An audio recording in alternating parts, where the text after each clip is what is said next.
There was a son who punched his mother.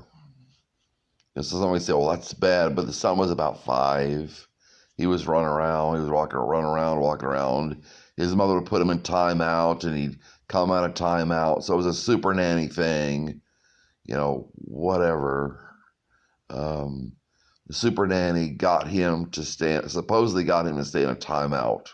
So he just sits there and doesn't get to play. And yeah, but the mother's putting the son in timeout.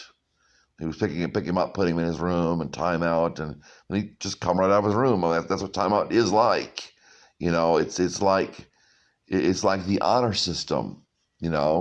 Somebody says, well, we'll go by the honor system. You take a donut, you pay for it. You take a cookie, you pay for it. Somebody says, well, I don't know where all the money, all these cookies are gone, or all these donuts are gone, and nobody seems to have paid the right amount. And the honor system works with people who are honorable.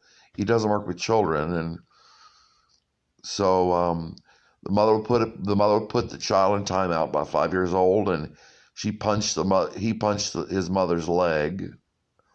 It was a super nanny episode, and people say, well, I don't want to hurt my children, and I said, okay, well, how are your children to learn?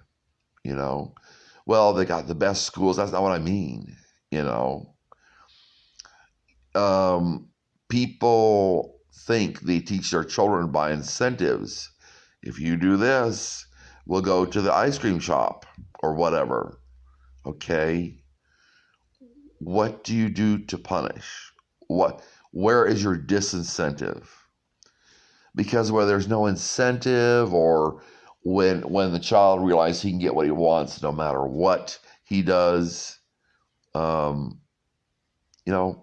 do what he wants, So timeout doesn't work. And they say, well, it doesn't hurt that much for the 5-year-old child to punch you. Okay, how about a 7-year-old child punch his mother? How about a 10-year-old child punch his mother? How about a 16-year-old child punch his mother? How about a 25-year-old man punch his mother? So you got to teach these things correctly.